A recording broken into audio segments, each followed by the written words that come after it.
أعوذ بالله من الشيطان اللعين الرجيم. بسم الله الرحمن الرحيم.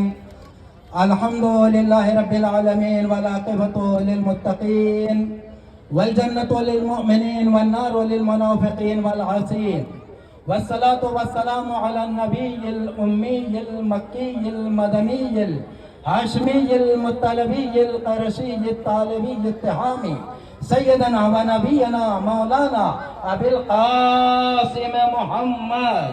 اللهم صل على محمد وعلى الطيبين الطاهرين المعصومين المظلومين ولعنة الله على أعدائهم أجمعين من يومنا هذا إلى قيام يوم الدين. أما بعد، فقد قال رسول الله صلى الله عليه وآله وسلم: حسین منی وانا من الحسین. ایک بار اور صلوات پڑھ دیں محمد. اللهم صل على محمد وآل محمد.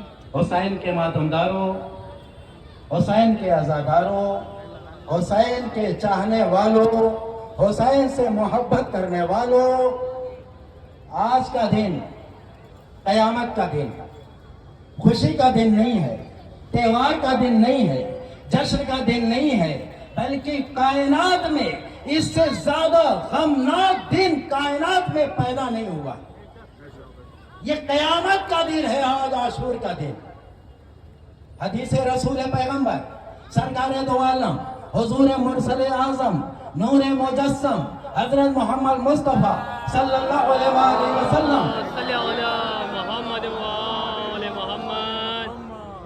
جن کا کلمہ پڑھ کے پوری دنیا کے مسلمان اشہد ان محمد رسول اللہ لا الہ الا اللہ کے بعد اگر کوئی جملہ ہے تو وہ سرکار دو عالم کا جملہ ہے، محمد رسول اللہ. بغیر اس کے اسلام ہمارا ناقص ہوگا، ادھورا ہوگا. تو یاد رکھو میرے دوستو، میں چند منٹ آپ کا قیمتی وقت لوں گا کہ سرکار دو عالم کا کلمہ پڑھ کے آج پوری کائنات میں جو بھی مسلمان ہے سرکار دو عالم کا کلمہ پڑھنے کے بعد مسلمان ہوئے ہیں. آپ غور و فکر کرو کہ سرکار دو عالم کے لیے پروردگار عالم نے اپنی معجز نما کتاب جو آج ہر گھر کی طاق کی زینت بنی ہوئی ہے قرآن مجید، افسوس ہے کہ وہ صرف طاق کی زینت بنی ہوئی ہے. اللہ کا کلام ہے، اللہ کا قانون ہے. چاہیے تو یہ کہ قرآن مجید کو ہم پڑھیں بھی، سمجھیں بھی، عمل بھی کریں. لیکن اللہ افسوس افسوس کہ قرآن ہمارے گھروں کی زینت بن گئی ہے. بیٹیوں کے جہیز میں سب سے پہلا نام جو آتا ہے قرآن مجید کا آتا ہے، لیکن وہ زینت ہے، وہ طاق کی زینت بن جاتی ہے ہمارے گھروں میں. اس قرآن مجید میں پروردگار عالم اعلان کر رہا ہے، اپنے حبیب کی تعریف اور اپنی فضیلت بیان کر رہا ہے سرکار دو عالم کے. سنو میرے دوستو، حسین کے چاہنے والوں سنو کہ اللہ نے اپنے حبیب کے لیے کیا ارشاد فرمایا: وما ينطق عن الهوى إن هو إلا وحي يوحى. یاد رکھو میرا حبیب کچھ بھی اپنی طرف سے نہیں کہتا جو جب تک کہ اس کے پاس وہاں سے وحی نازل نہ ہو جائے. ایمان ہے کہ نہیں یہ قرآن کے اوپر؟ قرآن کے زیر و زبر پر ایمان ہے ہمارا کہ نہیں ہے؟ قرآن میں کوئی کسی طرح کی تبدیلی قیامت تک نہیں ہو سکتی. جیسا قرآن وہاں سے آیا تھا نا، ویسے ہی قرآن آج سب کے گھروں میں ہے. اس میں اللہ نے فرمایا کہ میرا حبیب اپنی طرف سے کچھ نہیں کہتا جب تک کہ وحی نازل نہ ہو جائے، وہی نازل نہ ہو جائے.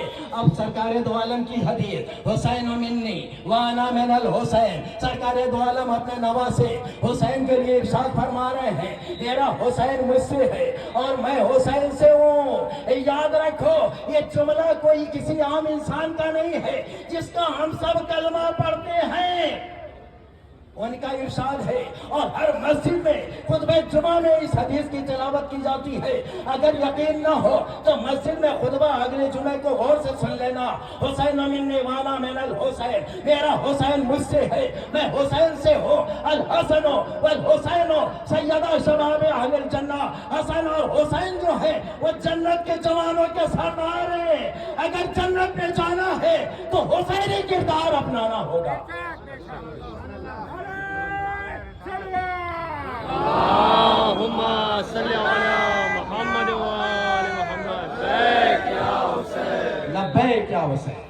حسینی کردار اپنانا ہوگا اگر جنت کے جوانوں سے جنت لینا ہے، ورنہ دروازے سے ہی واپس کر دیا جائے گا، کیونکہ دنیا نے مان لیا، رسول نے فرما دیا، کسی عام انسان کا جملہ نہیں ہے۔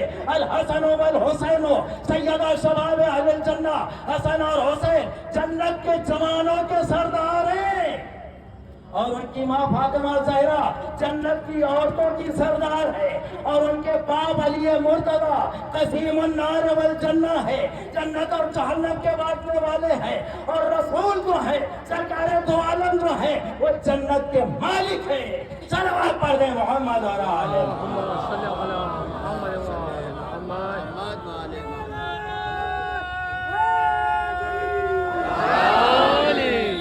ابھی میری بات مکمل نہیں ہوئی ہے عزیزو، حسین کے چاہنے والوں، اذان ہو رہی ہے، خاموش۔ حسینی کا تو عطیہ ہے۔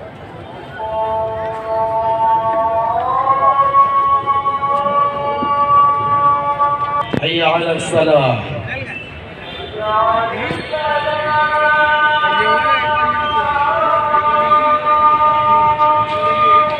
حی علی الفلاح،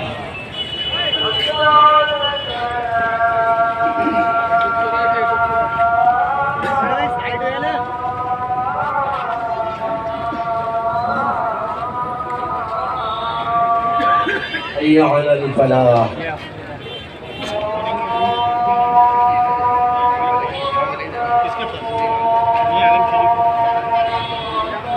اللہ اکبر، جل جلالہ یا ربی و جل شانہ۔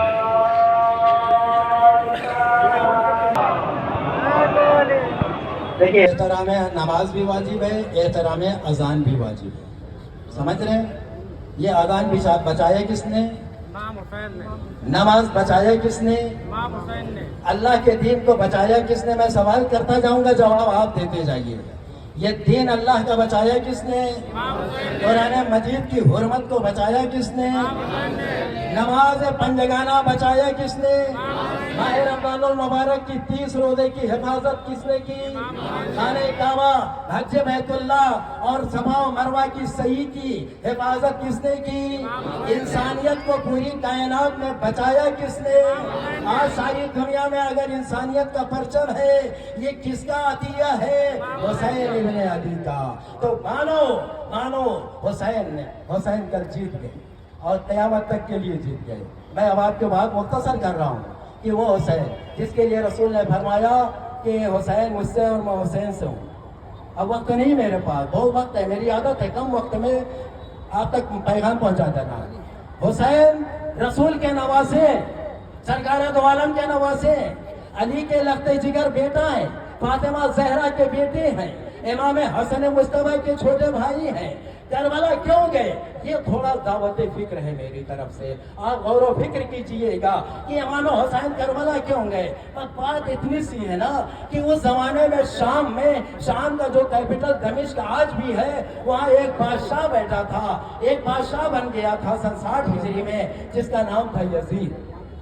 نام مشہور ہے نا، یزید نام تھا۔ اس نے بیٹھتے ہی یہ اعلان کر دیا کہ سب سے بیعت لے لو، سب نے بیعت کر لی۔ امام حسین نے بیعت سے انکار کر دیا۔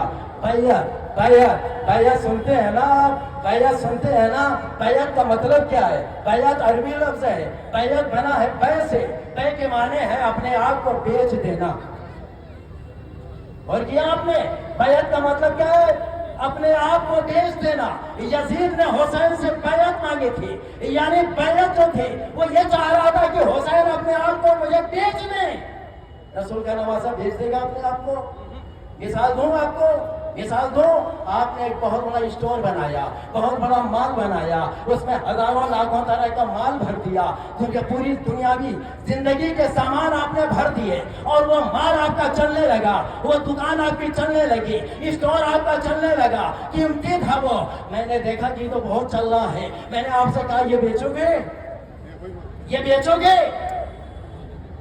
اب اگر مجھ سے کہا بیچوں گا تو میں پوری دکان جو ہے پورے سامان کے ساتھ لوں گا کہ نہیں لوں گا؟ قیمت دے رہا ہوں۔ پر اسی طریقے سے یزید نے امام حسین سے کہا بیعت، یعنی اپنے آپ کو بیچ دو۔ حسین تنہا نہیں تھے، بلکہ حسین جو تھے ایک ایسے کارخانہ قدرت کے رہبر تھے جہاں آدم کا علم بھی تھا، نوح کا تقویٰ بھی تھا،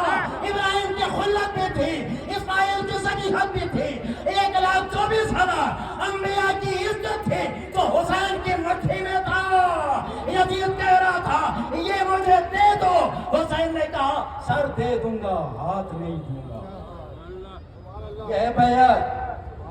بس حسین نے کہا کربلا چلو، حسین نے کہا کربلا چلو، حسین کربلا چلے، حسین کربلا میں چلے۔ ادھر سے یزید نے کتنا لشکر بھیجا؟ 30 لاکھ۔ ایک روایت کے مطابق 30 لاکھ۔ میرے دوستوں بتاؤ 30 لاکھ آج کے بھوپال کی آبادی ہوگی نا آج؟ 30 لاکھ فوج یزید نے کربلا کے جنگل میں اکٹھا کر دیا۔ کس کو قتل کرنے کے لیے؟ محمد عربی کے نواسے کو قتل کرنے کے لیے۔ حسین کتنے کو لے کے گئے؟ دنیا کافی لڑنے گئے تھے۔ میرے دوستوں بتاؤ آج ہمارے نوجوان جو بارڈر پہ ہیں کیا اپنی بیویوں بچوں کو لے کے جاتے ہیں؟ اپنے گھر کی عورتوں کو لے کے جاتے ہیں؟ اگر جنگ چھڑ جائے تو کیا عورتیں وہاں جائیں گی؟ بچے جائیں گے؟ دنیا کہتی حسین لڑنے گئے تھے۔ یاد رکھو نعوذ باللہ حسین میرا لڑنے نہیں گیا تھا۔ اگر لڑنے کا ارادہ ہوتا نا تو اپنی بہنوں کو نہ لے جاتے، اپنی بیویوں کو نہ لے کے جاتے، 6 مہینے کے بچے کو نہ لے کے جاتے، 7 سال کے بھانجے بھاؤنوں محمد کو نہ لے جاتے، 13 سال کے بھتیجے قاسم کو نہ لے جاتے، 18 سال کے بیٹے اپنے بیٹے علی اکبر کو لے کے نہ جاتے، جوانوں کو لے کے جاتے، شجاعوں کو لے کے جاتے، بہادروں کو لے کے جاتے، کیونکہ جنگ کا میدان بہادروں کے لیے ہوتا ہے نہ کہ بچوں کا دودھ پیتے بچوں کا۔ عزادارو حسین کربلا لڑنے نہیں گئے تھے بلکہ نانا کا دین بچانے کے لیے گئے تھے، قرآن کو بچانے کے لیے گئے تھے۔ عزادارو حسین کربلا میں پہنچے ہیں 2 محرم کو۔ 7 محرم سے پانی بند، 7 محرم سے امام حسین کے خیمے میں پانی ختم۔ میرے دوستوں بتاؤ جہاں تک میری آواز جاری سنو دعوت فکر ہے کہ آپ اگر ایک دن روزہ رکھتے ہیں، سحری بھی کرتے ہیں اور شام کو مغرب کے بعد افطار کرتے ہیں، آپ کی حالت، آپ کی نقاہت، آپ کی کمزوری، آپ کی ضعیفی کا کیا عالم ہوتا ہے، جبکہ معلوم ہے ابھی دسترخوان بچھے گا، طرح طرح کی نعمتیں ہوں گی اور اس کے بعد سیر ہو کے کھائیں گے۔ اللہ اللہ میرا مولا حسین کربلا میں 7 محرم سے پانی نہیں تھا۔ چنگا بچہ علی اصغر بھی اپنے بابا کے ساتھ پیاسا تھا اور وہاں کا ٹمپریچر درجہ حرارت بتایا 53 ڈگری کربلا، عراق کا صحرا۔ ارے خیمے تھے اور سی کی چھت نہیں تھی، وزاداروں کولر پنکھا نہیں تھا، یاد رکھو اے سی نہیں تھا، گرم ہوائیں چل رہی ہیں اور اس میں بیویاں بیٹھی ہیں، ننا بچہ بھی ہے تڑپ رہا ہے، 3 سال کی بھتیجی بیٹی بھی ہے، بھوکی پیاسی تڑپ رہی ہے۔ عزادارو 10 محرم آ گئی، یزید کی فوج نے حملہ کر دیا۔ عزادارو حسین نے اپنے دوست حبیب کو، 90 سال کے دوست حبیب کو بھیجا۔ تھوڑی دیر کے بعد لاش حسین لے کے آئے، پھر زہیر ابن قین گئے، ان کی لاش حسین لے کے آئے۔ تفصیل نہیں پڑھوں گا، 72 شہید ہیں، 72 شہیدوں کا بیان کرنے کے لیے نا 72 زندگی چاہیے مجھے سے، جاہل طلبہ کے لیے۔ یاد رکھو 72 قربانی دی ہے، بس ایک قربانی بتاؤں گا عزادارو۔ یہ ظہر کا وقت ہے نا، اذان ہوئی نا، نمازی آ گئے نا، یہ ظہر کا وقت تھا۔ حسین نے نماز ظہر کربلا کے میدان میں وضو کر کے نہیں پڑھائی تھی، تیمم کر کے نماز پڑھائی تھی۔ جو چند افراد بچے تھے نا حسین نے جماعت سے نماز پڑھائی، نماز ظہر تمام ہوئی، دشمنوں نے حملہ کیا۔ عزادارو ایک بار حسین کا 32 سال کا بھائی عباس کیا، جس کا یہ علم ہم اٹھاتے ہیں، دونوں ہاتھ کٹ گئے تھے، فرات کے کنارے دونوں ہاتھ کٹ کے شہید ہو گیا عباس، جس کا علم پوری دنیا میں اٹھایا جاتا ہے۔ اس کے بعد عزادارو 13 سال کا قاسم گیا، اس کی لاش نہیں ملی۔ حسین نے کربلا کی زمین سے قاسم کی لاش کے ٹکڑوں کو اٹھایا اور اپنی رضا میں رکھا، تگری بنا کے لے کے آئے، کہا ام بھروا اپنے بیٹے کی لاش کو سنبھالو۔ اس کے بعد عزادارو 18 سال کا بیٹا علی اکبر، جس کو کہا جاتا ہے کہ رسول کی ہو شبیہ، میدان میں آئے، دشمن نے کلیجے پہ نیزہ مارا، عزادارو ہڈیوں میں نیزہ چبھا، ارے پسلیوں میں نیزہ ٹوٹ کے رہ گیا. علی اکبر کا کلیجہ باہر آ گیا. عزادارو ذرا سوچو کہ خدا کسی باپ کو یہ بندر نہ دکھائے کہ جوان بیٹا ایڑیا لے بڑھ رہا ہو اور بوڑھا باپ پیچھے بیٹھا رو رہا ہو. اس کے بعد عزادارو حسین کے پاس اب کچھ نہیں بچا تھا. اب 6 مہینے کا بچہ تھا. عزادارو علی اصغر تھے, 3 دن کے پیاسے تھے. ایک مرتبہ حسین خیمے میں آئے, آواز دی, اے میری بہن زینب, علی اصغر کو میرے حوالے کرو, میں میدان میں لے جاؤں گا, شاید دشمن ارے اس بچے پہ ترس کھا کے پانی پلا دے. جواب کیا ملا, پوری دنیا پانی پانی ہو جائے. اے حسین, آپ اور آپ کے بچوں کو پانی نہیں دیا جائے گا. عزادارو اگر آپ باپ ہو نا, آپ کے کلیجے میں دل ہے نا باپ کا, اب سن لو. علی اصغر کو حسین نے ہاتھوں پہ اٹھایا, آواز دی, بیٹا میں نے تو حجت پوری کر دی, اب تم اپنی حجت پوری کرو. علی اصغر نے سوکھی ہوئی زبان اپنے سوکھے ہونٹوں پہ, بول نہیں سکتا نا 6 مہینے کا بچہ, زبان کو یوں پھیرا, یوں پھیرنا تھا کہ دشمن کی بہت وہ پھیر کے رونے لگی. ارے عزادارو سمرے نے آواز دی, اینا ہرملا, ہرملا عرب کا سب سے بڑا تیر انداز. اس نے تیر کو کمان میں جوڑا, پوری طاقت سے علی اصغر کے گلے کا نشانہ بنایا. 6 مہینے کا بچہ, اس کا گلا کتنا ہوتا ہے, 3 بال کا تیر, پوری طاقت سے نظارے سنسناتا ہوا آیا, علی اصغر کے گلے سے ٹکرایا. عزادارو گلا کٹ گیا اور تیر حسین کے بازو میں پیوستہ ہو گیا. لو عزادارو حسین نے کہا, خون کو ہاتھوں میں روکا, کہا اے علی اصغر, اے علی اصغر, لو میں تیرے خون کو اپنے چہرے پہ مل لیتا ہوں اور نانا سے قیامت میں ایسے ہی ملاقات کروں گا کہ اے نانا, آپ کی امت نے میرے ساتھ ایسا سلوک کیا. انا للہ و انا الیہ راجعون, وسیعلم الذین ظلموا ای منقلب ینقلبون.